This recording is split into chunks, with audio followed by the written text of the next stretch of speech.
श्री दुर्गा नवरात्रि व्रत कथा 9 दिन जरूर करें इस कथा का पाठ। सभी 9 देवियों की मिलेगी कृपा। नवरात्रि में माँ दुर्गा की कथा अवश्य सुननी चाहिए। नवरात्रि में माँ दुर्गा के 9 अलग अलग स्वरूपों की पूजा की जाती है। माँ दुर्गा को प्रसन्न करने के लिए नवरात्रि के दिन सबसे अच्छे माने जाते हैं। दरअसल इन दिनों जो भक्त सच्चे मन से माँ दुर्गा के सभी स्वरूपों की पूजा करता है, उसकी सारी इच्छाएं माँ दुर्गा पूरी करती हैं। 9 दिनों तक माता रानी की पूजा अर्चना के साथ आपको इस कथा का पाठ भी जरूर करना चाहिए। श्री दुर्गा नवरात्रि व्रत कथा करने से आपको सभी 9 देवियों की कृपा प्राप्त होती है। बृहस्पति जी बोले, हे ब्रह्मा जी, आप अत्यंत बुद्धिमान, सर्वशास्त्र और चारों वेदों के जानने वालों में श्रेष्ठ हो। हे प्रभु, कृपा कर मेरा वचन सुनो। चैत्र, आश्विन, माघ और आषाढ़ मास के शुक्ल पक्ष में नवरात्र का व्रत और उत्सव क्यों किया जाता है?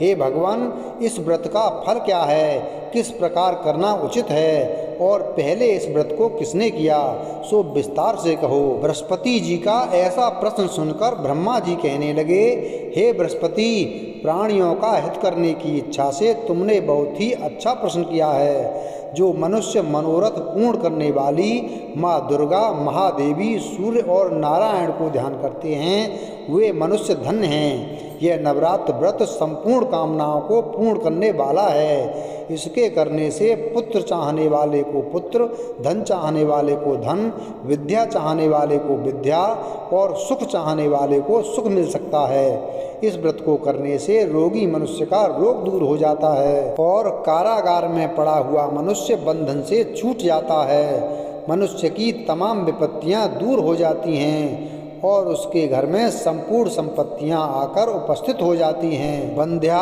और काक बंध्या के इस व्रत के करने से पुत्र हो जाता है। समस्त पापों को दूर करने वाले इस व्रत के करने से ऐसा कौन सा मनोरथ है जो सिद्ध नहीं हो सकता?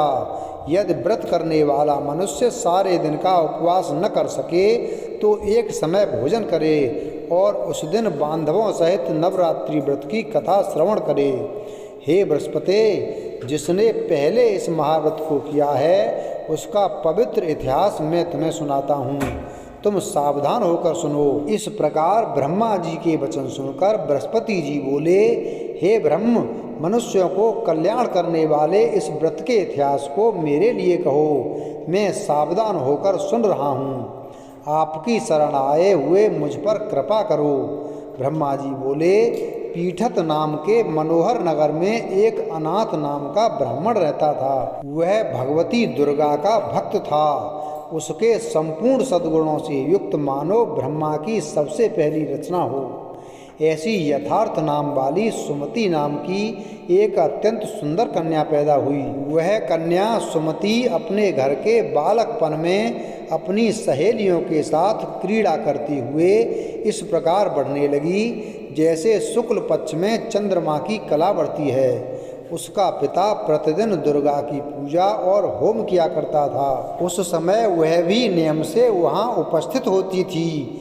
एक दिन वह सुमति अपनी सखियों के साथ खेलने लग गई और भगवती के पूजन में उपस्थित नहीं हुई। उसके पिता को पुत्री की ऐसी असावधानी देखकर क्रोध आया और पुत्री से कहने लगा कि हे दुष्ट पुत्री, आज प्रभात से तुमने भगवती का पूजन नहीं किया। इस कारण मैं किसी कुष्ठी और दरिद्र मनुष्य के साथ तेरा विवाह करूँगा।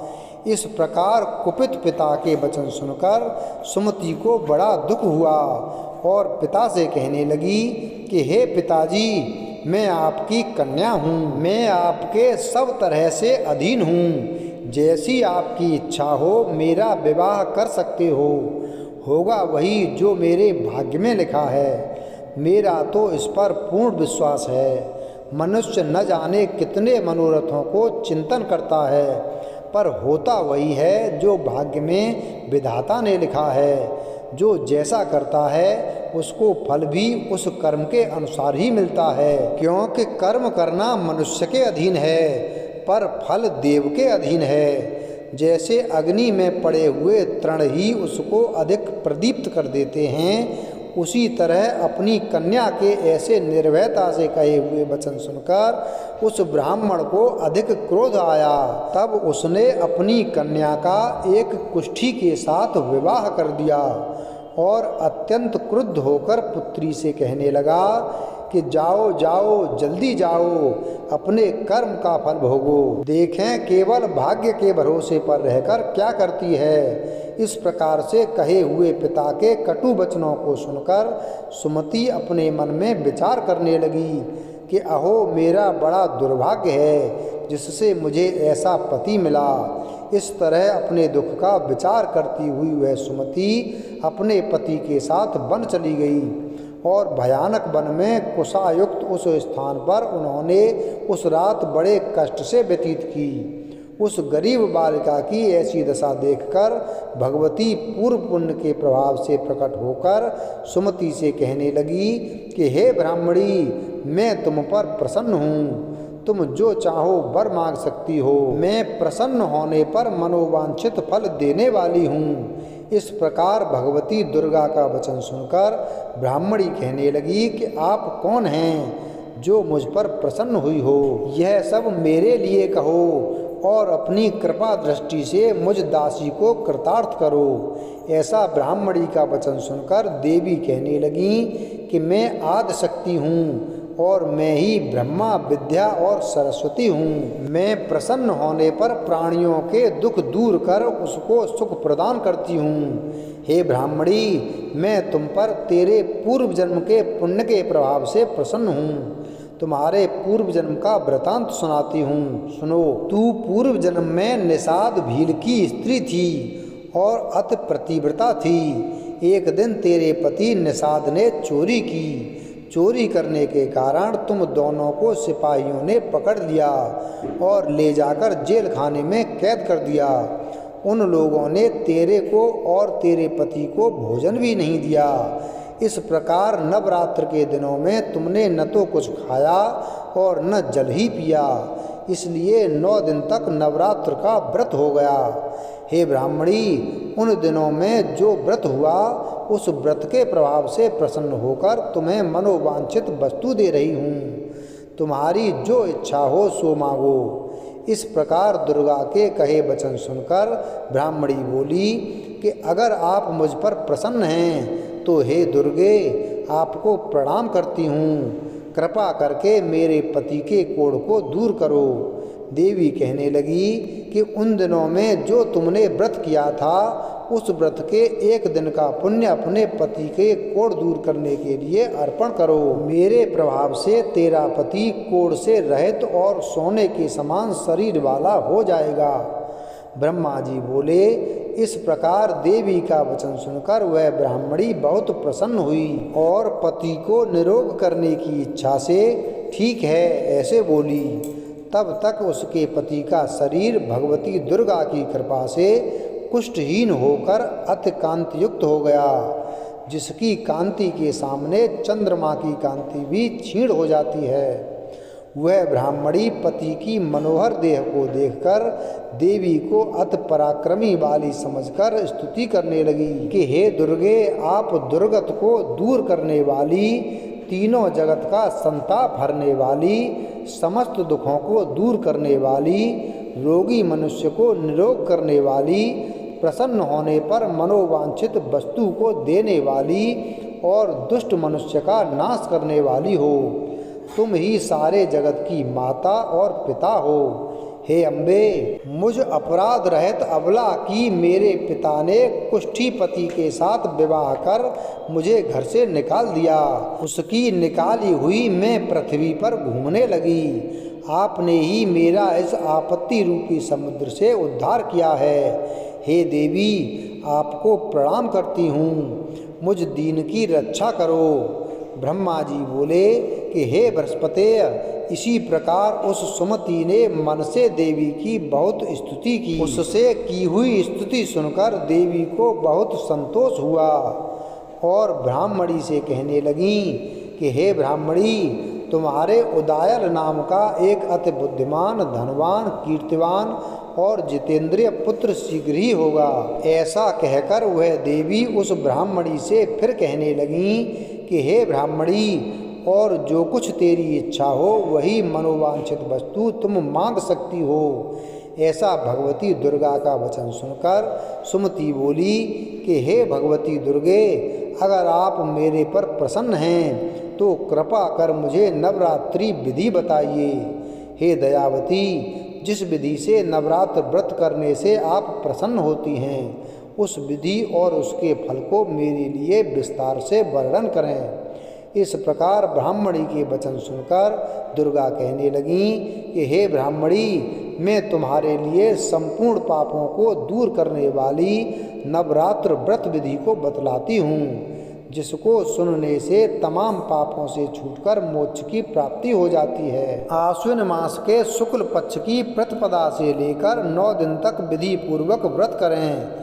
यदि दिन भर का व्रत न कर सकें तो एक समय का भोजन करें। पढ़े लिखे ब्राह्मणों से पूछकर घट स्थापना करें और वाटिका बनाकर उसको प्रतिदिन जल से सींचें। महाकाली, महालक्ष्मी और महासरस्वती की मूर्तियां बनाकर उसकी नित्य विधि सहित पूजा करें और पुष्पों से विधि पूर्वक अर्घ दें। बिजौरा के फूल से अर्घ देने से रूप की प्राप्ति होती है।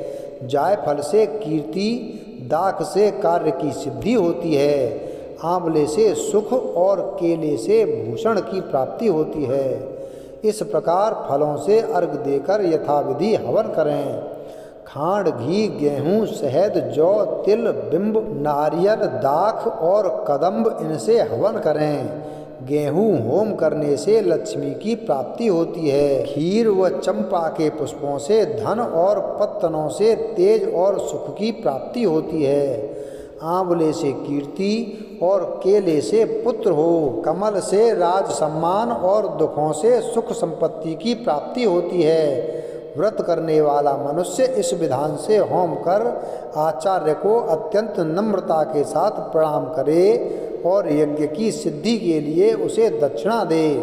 इस महाव्रत को पहले बताई हुई विधि के अनुसार जो कोई करता है उसके सब मनोरथ सिद्ध हो जाते हैं। इसमें तनिक भी संशय नहीं है। इन 9 दिनों में जो कुछ दान आदि दिया जाता है उसका करोड़ों गुना फल मिलता है।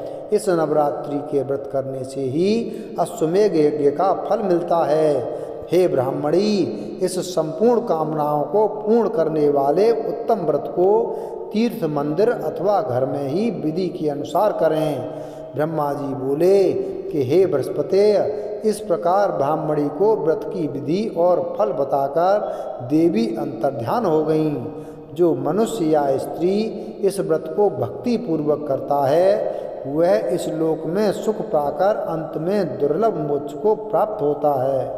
हे बृहस्पति, यह दुर्लभ व्रत का महात्म मैंने तुम्हारे लिए बतलाया है। ऐसा ब्रह्मा जी के वचन सुनकर बृहस्पति जी आनंद के कारण रोमांचित हो गए और ब्रह्मा जी से कहने लगे, हे ब्रह्मा जी, आपने मुझ पर अति कृपा की जो अमृत के समान इस नवरात्रि व्रत का महात्म सुनाया। हे प्रभु, आपके बिना और कौन इस महात्म को सुना सकता है। ऐसे बृहस्पति जी के वचन सुनकर ब्रह्मा जी बोले कि हे बृहस्पति, तुमने सब प्राणियों का हित करने वाले इस अलौकिक व्रत को पूछा है, इसलिए तुम धन्य हो। यह भगवती शक्ति संपूर्ण लोकों का पालन करने वाली है। इस महादेवी के प्रभाव को कौन जान सकता है। वीडियो अगर पसंद आया हो तो वीडियो को लाइक करें, चैनल को सब्सक्राइब करें और बेल आइकन प्रेस करें। धन्यवाद।